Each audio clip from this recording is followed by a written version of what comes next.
Hi, I'm Mark Hoppus. This is my friend Alex Gaskarth. We are Simple Creatures, and we're going to talk about the early years now.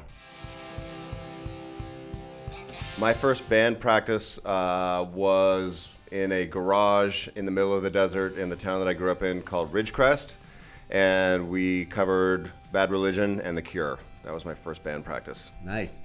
I think my first band practice, or one that sticks out to me the most from the early days, was at my house in Baltimore. It was Jack and I, and we had not formed All Time Low yet, and we had one band practice and then kicked out our drummer, and then went and found Ryan, and that's when All Time Low began coming together. The first gig that I ever played was at a party in the desert. We lived in this small town, and the high school kids would meet up in the desert and drink beer and get in fights and play punk rock music. So yeah, that was my first gig. My first gig was, it was a friend's party. I think that's pretty much how it goes for most bands. It's always a party. House party, we definitely got a noise complaint. We were terrible. I think we knocked over a lamp at one point and got in trouble. But yeah, it was fun. We covered, I think we covered an Anti-Flag song.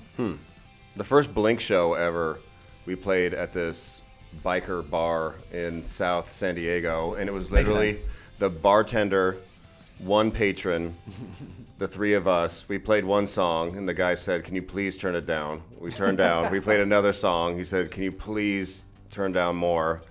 We turned it down. We got a third song in, and he said, "You know what, guys? Let's just call it. Let's just call it. Have some Snapple. You guys earned it." Yep. We had a show like that in Florida. We did a self-booked tour, drove all the way down to Florida to play this show. Nobody showed up, and the guy that owned the bar was like, "How about we just don't do this? Yeah. How about we just call it?" I think he gave us a case of water and like $20 to get gas. And we were Nice. just like, "See you later." It was a good show. I was living at home, my mom's house, and we got signed to an independent record label called Cargo Records, and that was a big deal for us. I was very happy. Yeah, I was home, still in high school. It was 2005 or 2006. I was doing these things where I would like do a half day at school and then go work. And Where were you working? I worked at my dad's company called Polk Audio, in the warehouse, basically stacking boxes. But the long con was that I basically stopped doing that, and I started just going to band practice and hanging out with the band.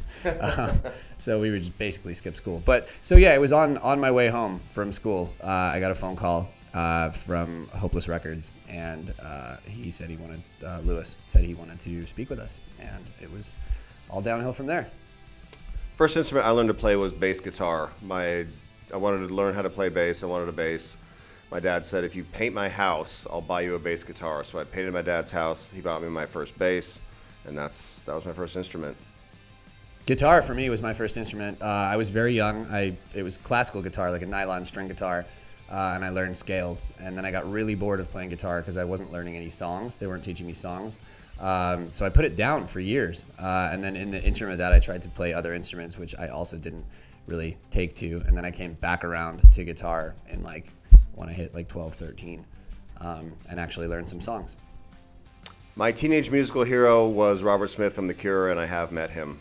And he sang on a Blink song, and he came out and performed that song with us in London, and we covered Boys Don't Cry, and he sang that, and it was really cool. Nice. Teenage musical hero. I had several, Mark being one of them. And yes, I have not yet met Mark. I'm still working on that. Dave Grohl as well, Foo Fighters was a big one. And yes, I have also met him.